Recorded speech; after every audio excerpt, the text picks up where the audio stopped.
The light is strong. Right. Thank you guys for having us. And good afternoon, ladies and gentlemen. We are going to talk about blockchain gaming on this panel. So before we start, let's make an intro about yourself and your team or project that you are involved. Could you start, Kevin? I'm Kevin with Forte. I'll keep mine short. Hi, Guido Molinari with Prism Group. We are an economic consulting firm based in New York. Hi, Sébastien Borger, co-founder of The Sandbox. We are a decentralized gaming platform allowing anyone to make voxel asset and gaming experience as non-fungible tokens and benefit from them thanks to the blockchain. 안녕하세요. 예, 저는 플레이대 프로젝트에서 기술 총괄을 맡고 있는 고강욱이라고 합니다. 아마도 제가 유일하게 이 한국어를 사용하는 패널이 되지 않을까 싶으네요. 좋은 토론 기대하고 있습니다. 네. All right. So let's start with this question. So why blockchain and game? So what are the things related to each other? So who wants to start first? 제가. Yeah. 예. 일단 제가 그 블록체인 게임 분야에 뛰어들게 된 가장 큰 이유 중에 하나가 무려 한 15년 전에 아이템베이를 설립을 하면서 15년이 아니라 17년이 됐네요, 벌써.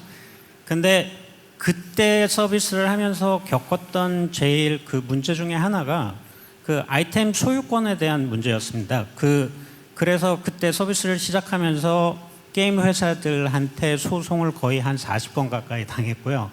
왜냐하면 게임 회사들이 서비스를 하면서 아이템 소유권 자체를 그 플레이어들한테 주지를 않고 그들은 이제 임대라고 주장을 하죠. 아이템을 임대해주는. 그래서 사용권을 제공을 한다라고 하기 때문에 저희는 C2C 마켓플레이스를 제공을 하면서 이 사용자 간의 거래를 허용을 했기 때문에 수많은 소송들이 이렇게 줄을 이었고 그거를 무려 한 3년여에 걸쳐서 저희가 다 승소를 했었고 그 다음에 이 특별 법조항까지 생기게 됐습니다. 그런 과정을 거치면서 끝까지 해보고는 싶었지만 하지 못했던 것 중에 하나가 사용자 간의 거래를 하게 되면은 여러 가지 이 문제들이 발생을 하거든요. 예를 들자면 삼자 사기라던가 아이템 캐릭터 명을 조금 알아보기 힘들게 만들어가지고 사기가 일어난다던가 이런 것들이 굉장히 많았는데 블록체인이 이제 활성화되면서 딱 보니까 여기에 이런 아이템 소유권을 사용자한테 직접 주고 이 사용자 간의 신뢰가 없이도 블록체인 시스템 상에서 거래가 이루어질 수 있기 때문에 이거를 마켓플레이스 구현하면은 진짜 괜찮겠구나 싶어서 이쪽 분야에 뛰어들게 됐습니다. Thank you. Sebastian, will you go next? Yes. So in our case, our background is we started in 2012 with our own game, an IP called The Sandbox, which is a 2D single-player mobile game where the users could make, using over 500 elements, their own world, games, levels. We have had over 40 million installs to date. It's been a huge success with over 1 million active players that shared 70 million creation. And over those almost 7 years now, we've seen a tremendous activity and player sharing. Although, if we compare that user-generated content sandbox game with the large success of Minecraft and Roblox, which score 100 million monthly active players, we found that there was still something we were missing. So recently, about a year ago, we started to work on a new version in 3D this time, multiplayer, multi-platform that use blockchain technology. And we have this intention to disrupt the model that Minecraft or Roblox have established. They are centralized walled garden where anything made by the creator is actually not owned by them. So they are locked inside that platform. They cannot actually start monetizing their creation the way they want by, for example, taking it out of those games and start trading them on secondary marketplace. So we found bringing a new 3D sandbox game and combining it through non-fungible tokens, ERC-721 and ERC-1155, which is a new standard for NFTs that we are one of the top 3 contributors, was actually the best way of combining the two to empower the creators and allow them to monetize fully their creation and own them. Nice. Thank you for your opinion.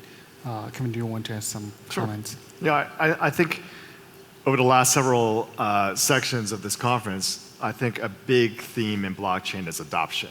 So I think if we zoom all the way out, where is the next 100 million people going to come from that are using a blockchain asset or blockchain currency? I think that's going to come from the gaming industry. I think actually even if we just narrow it down to even the next 10 million new consumers that will experience a crypto asset, cryptocurrency, I think that's going to come from the gaming industry.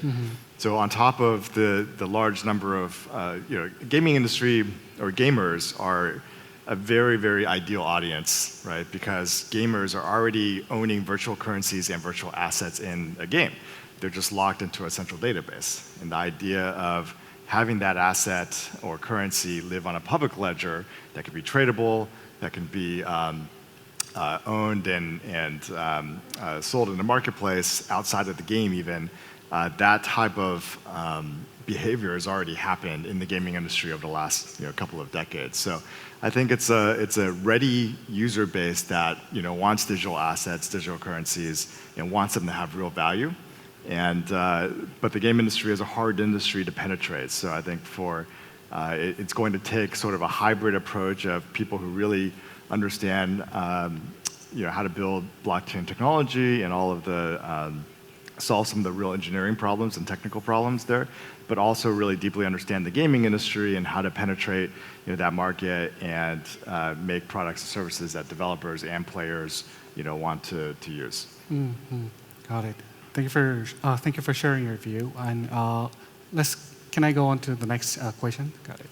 So there are some negative views on blockchain gaming because many of them are only focusing on gambling, and the quality of the game right now is somehow primitive compared to the traditional ones. So what is your opinion on these negative views? Kevin, do you want to go first? Sure. I think we confuse a lot what blockchain technology is in the gaming industry. So I think a lot of people in the gaming industry think, oh, blockchain technology, this is the new platform. So in the game industry, the last several platforms, which is mobile platforms, or smartphone platform, as well as social gaming platforms, have done so much to grow the gaming industry in terms of the number of players that a lot of, I think, new developers think, oh, blockchain, I'm going to make a blockchain game and all of a sudden I'm going to get millions of players to come to my game because it's blockchain. And the reality, I think, is the reverse, where blockchain is really much more of a behind-the-scenes type of technology, and so it's not something that's driving mass market adoption. I think it's actually, blockchain is much better when paired with a mass market product already and provides new economic value, new design tools and design spaces to create real digital value. And so that's why I also think gaming is such a fascinating place for it to start. But I think the current crop of games that are lower quality, as you talk about, there's a real problem of building a blockchain game and just expecting a lot of people to show up, which is why I think the gambling games and a few of these other things because they're regulated products, or generally have been regulated products, they're sort of attract a bigger audience without any marketing spend. But I think we're going to move I think the whole industry can move beyond that very quickly. Got it. How do you think about it? Kwang-wook, you want to go next? 그 게임 자체의 퀄리티를 사실 따지는 거는 글쎄요, 제가 생각했을 때는 크게 의미가 없다라고 봅니다. 왜냐하면은 사실 가위바위보라는 게임이 수천 년을 내려오면서 계속 플레이를 하고 있잖아요, 저희가. 그러니까 게임 자체가 사실은 사람들이 즐길 수 있으면 그 자체로 저는 됐다라고 보는 주의거든요. 그래서 대부분 보면 모바일 게임이 폭발적으로 성장할 수 있었던 이 저변에도 앵그리버드라는 어떻게 보면 상당히 단순한 아이디어인데 그 아이디어를 적절히 이 재미를 섞어서 발표를 했기 때문에 그게 이 활성화가 되지 않았나 싶습니다. 마찬가지로 블록체인 게임 분야에서도 사실 블록체인이라는 거는 이 최종 게이머들이 이게 블록체인 게임이다 아니다를 사실 그닥 알 필요는 없다라고 생각을 합니다. 단지 중요한 거는 이 게임 자체가 사용자들한테 즐거움을 주느냐 못 주느냐, 이게 가장 중요한 저희가 봐야 될, 그러고 만들어 나가야 될 이 관점, 방향이지 않을까 생각합니다. Interesting view. How about you, Sebastian?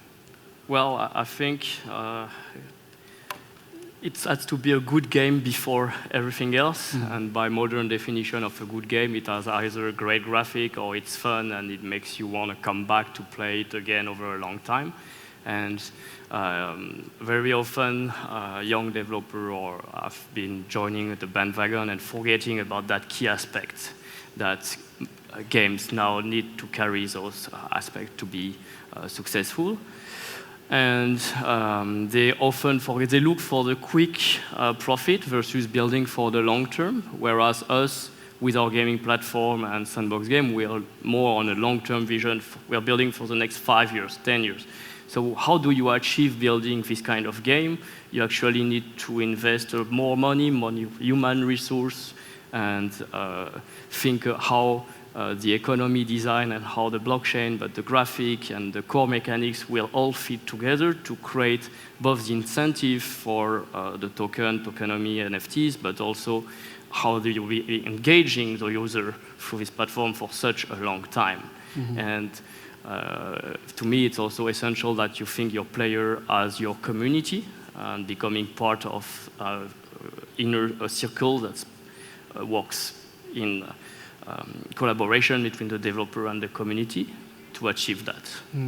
Got it. So we cannot discuss blockchain gaming without non-fungible token concept. So I want to mention about this NFT concept. So many blockchain games are now adopting NFT on their games. So what is your view on NFT's futures and its use cases? Guido, do you want to go first? Yeah, so I think it's very interesting how non-fungible tokens, for people who are not familiar with the acronym, which are different from traditional tokens where there is fungibility, right? So one Bitcoin equals exactly another Bitcoin. In non-fungible token, these represent unique assets. So if you think about in games, players, in many different games can create these unique objects, and the idea there is that they can monetize these objects. And I think this is going to be an essential part of adoption for blockchain-based games, because it allows players to make what we call in economics a relationship-specific investment to a game. So I'm going to dedicate an amount of time to play this game, level up my character, get these objects, and then I can sell these objects, which again are unique, to other players, whether on the game or in the different games, and the game cannot stop me from doing it, right? Because I am the owner in my wallet of the specific asset. So we think NFTs are going to be an essential part in a lot of different games. There is going to be, of course, a lot of games that also have native currencies, and happy to talk about it later, where you're going to create, like currently in certain games, you have like certain coins, and you're going to do things with those to have an internal economy to the game that runs on a currency other than traditional fiat currencies. Nice point. Do you want to have some comment, Kevin, on NFTs? Yeah, I think as a game maker, I think of the NFT as a very odd concept, actually. So, what Guido talked about, I think is very important, which is true ownership of an asset. But I think in games, it's very rare to design a truly unique item. Right, so I may have a really rare, gun or sword or skin or something, but it's not the only one of that type in a game. And so I think it's the purpose when I think about it from a blockchain standpoint is how do you create liquidity in marketplaces where people can buy and sell things that they want or they need, in a game. And if every single asset is truly unique, it's hard to say, oh, I want that one thing in the world. Now, there may be some items that game designers would put into a game that are truly unique, but most of what I think is fun and interesting in a game is to have whole classes of assets that are similar and fungible, but not totally one of a kind in the game. And so I think sometimes by creating these I see games on blockchain right now try to create 10,000 or 100,000 NFTs in the game, but every single one is just a little bit different and unique, but it splinters the overall demand and marketplace for a game economy. So I think there's part of it that's really interesting, which is the real ownership and the ability that this is my specific asset and I can buy and sell that asset. But in terms of designing a game where you have 100,000 totally unique assets, I think that's been a weird design that I see new game developers sort of trip and fall over right now.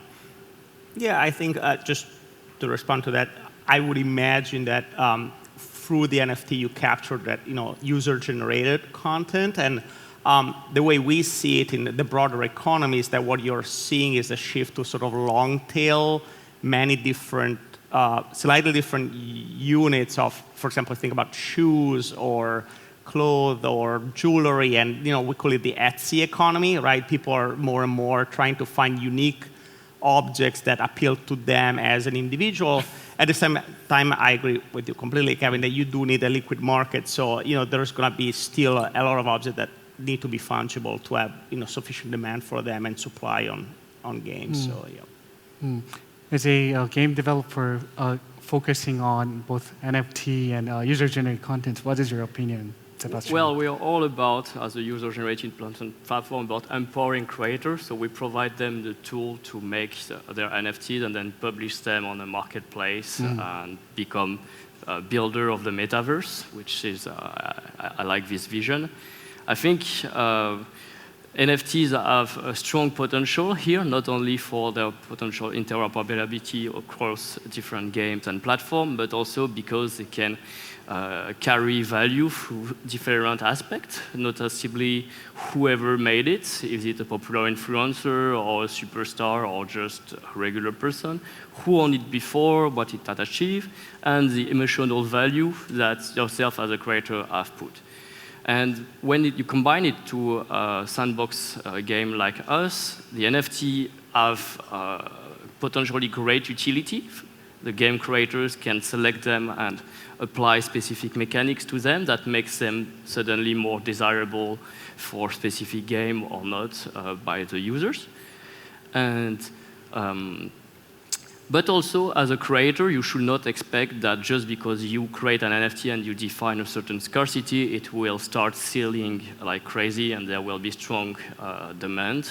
You have also to work and involve potentially new members to external to the community to become actor in the platform to start selling them and benefit from the value.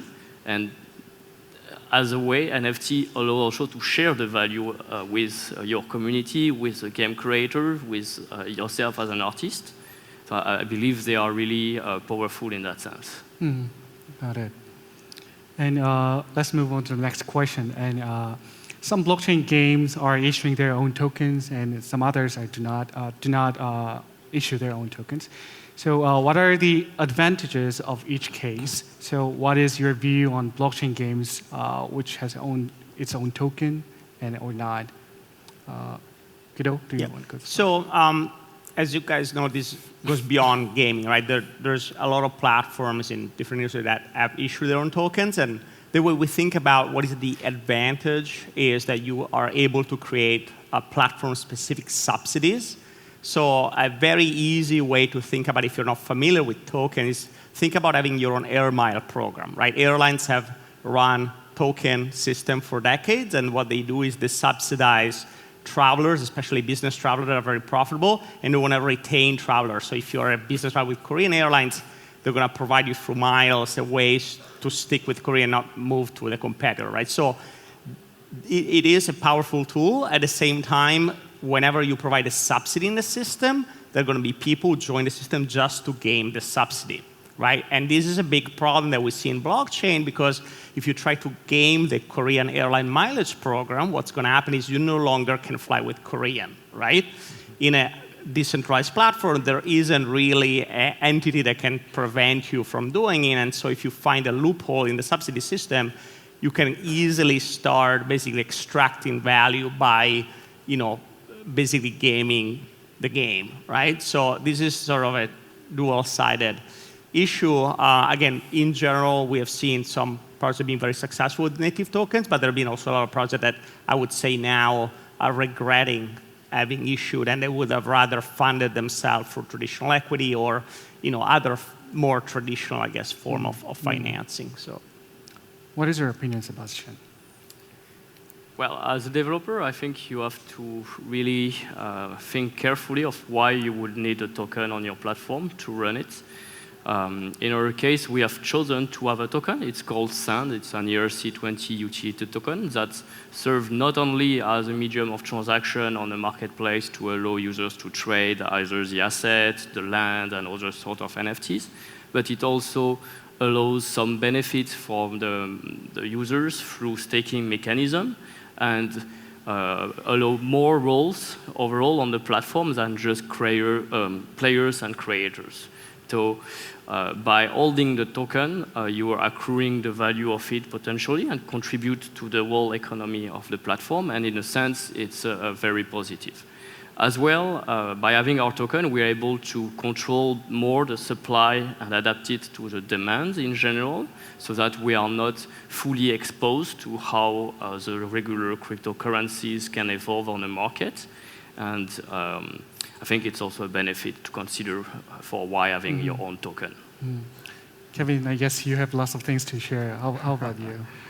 I think having a game token is absolutely critical. So, if you use Ethereum or another layer 1 coin in a game, you basically give up all your ability to be a central bank, right? You are you're dependent on whatever's happening in the Ethereum system, right? So you can't have any inflation in your game that's outside of what's happening in Ethereum. You can't, mint, you can't mint or destroy, different parts of the economy.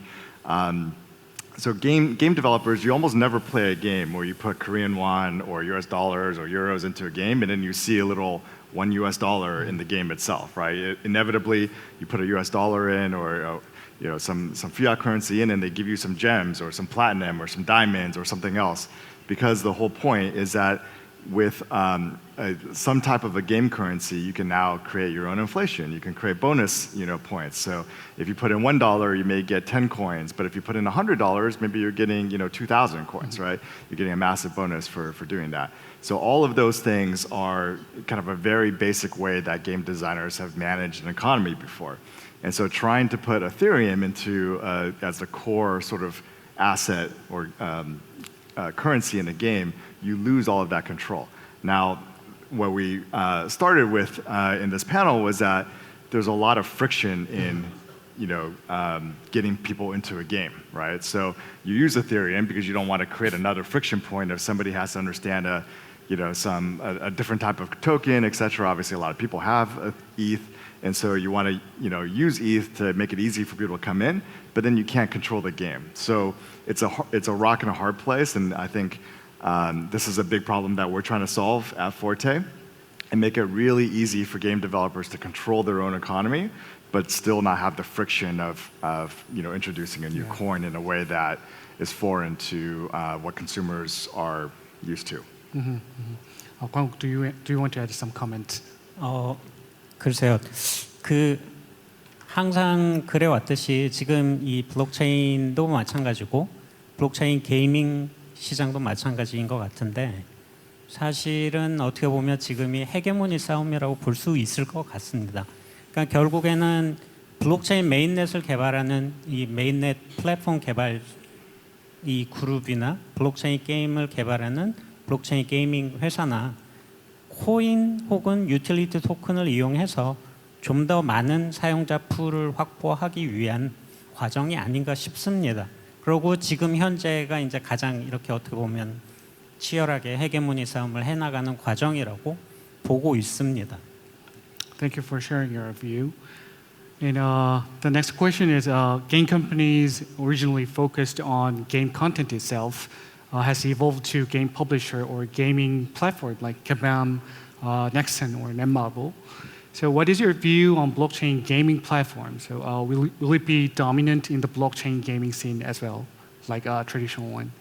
How about you? I think that at the platform level, I don't think we've seen a true platform level blockchain platform emerge yet. It will be a winner-take-all market. So I think the natural part of what blockchain economics enable is winner-take-all markets. So I think, for example, we have one major store of value blockchain. BTC is that. And different hard forks of BTC have happened over time because different communities wanted to not have just a store of value, but enable payments or other other use cases. But you have hard forks to deal with that. BTC is the best store of value, and it's sort of the network effects of that store of value and how it's secured, and the community that's around it, and the hashing power around it to secure that network.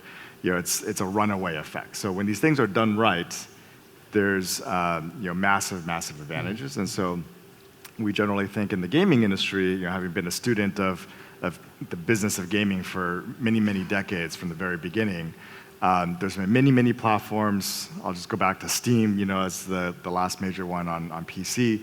There's been kind of these different, very interesting ways that many developers built on top of Steam and then left Steam, right? But then there's other platforms that have managed to capture increasing share in the game industry over time, like Unity. I think in the blockchain world, because of the way that the economics can be designed and the way that network effects work within blockchain technology, I think there can be one platform that just runs away with the entire industry. Got it. Is there, Sebastian? Yeah, if I can add to that, I think the new paradigm that blockchain is introducing essentially that content is now the platform.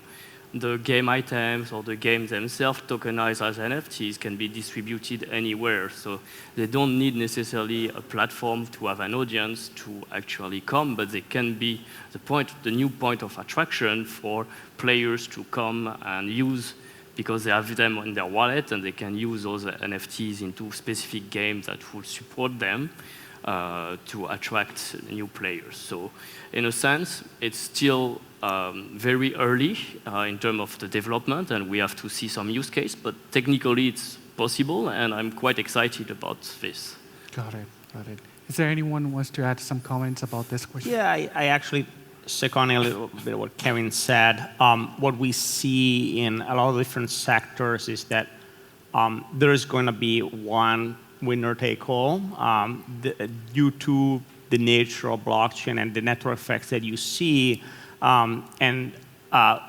This is hard to see now as it's so early that the number of users on different platforms is so low that it's very difficult to predict. But over time, it's going to be the situation that there's one standard, and people are going to gravitate to the standard. Now, there are, of course, a lot of attempts at interoperability, which might alleviate this, but so far we have not really seen that progressing to the level that we think it's going to be meaningful in the short term. We do see that at the macro level, most likely there's going to be one winner in most sectors that is going to dominate the market significantly. Thank you for your opinion. This question will be our last question. What type of hurdle should blockchain gaming overcome to induce massive user adoption? So, do you want to go first? 광욱? Yes. 그 메서드 옵션 하면은 또 저희가 지향하는 바이기도 한데요. 사실 저는 한 명의 게이머로서 제일 중요한 거는 역시나 게임 그 자체라고 생각을 합니다. 그 블록체인 플랫폼 혹은 이 블록체인 상에서 어떤 유틸리티 토큰이나 커런시 같은 거는 그걸 뒷받침하는 역할을 해야지 게임이라는 거는 게임 자체에 집중을 해야 된다라고 생각하고 있거든요.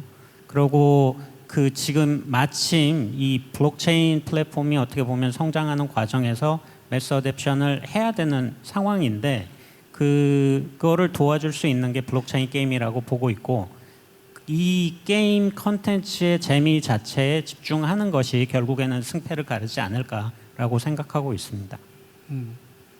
Sebastian, do you want to add some comment? Well, when I was a kid and I used to play video games, unfortunately I have no more time for that. I never read the user manual. I just plug the cartridge or the CD-ROM in the console, and I was straight into the game. And now, with modern games on mobile, including hyper-casual games, no one reads a single line of text. And I think, in general, blockchain games have forgotten that how immediate they should be to enable their players to enter and start having fun with them. You will usually have to start by having a wallet. If you've never installed it, well, it's a big mess to understand how you set up that, etc. So the hurdle is quite big. Of course, we are working to have solutions that will onboard the user faster, like Bitski or other kind of wallet. But overall, even as game builder and game maker, we should think how quickly people can understand your game without reading anything, and what benefits or fun they can take from it. Got it. I mean, it ultimately it needs to work.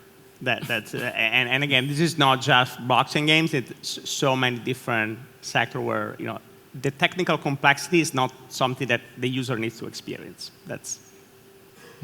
Got it. Well, I'll talk about Forte's specific strategy. Our mindset is that there's already very large gaming communities out there. As I talked about in my presentation, over 2 billion people are playing games around the world. So why try to get those gamers into an entirely new experience when I think with where blockchain technology is, we could bring that experience into the community that the players already are. So I think our view is that a player is already playing a game. They already have currency and assets in those games. And we basically, if we can introduce a new frictionless way for that player to buy or earn a new asset in that game, and they don't have to go through the whole MetaMask and get ETH and figure out how to pay gas, etc. And they could just start buying and owning these blockchain assets in the game, and then they discover later that, oh, I can actually sell this thing to another player.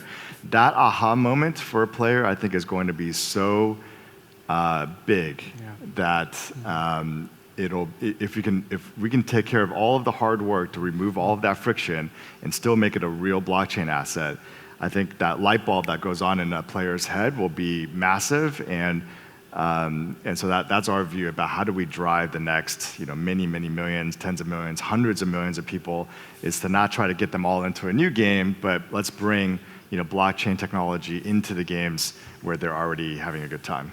Got it. I think time is up, and thank you very much for sharing your insightful and valuable opinions. And thank you for listening. Thank you. Thank you very much. Thank you very much. Thank you, gentlemen.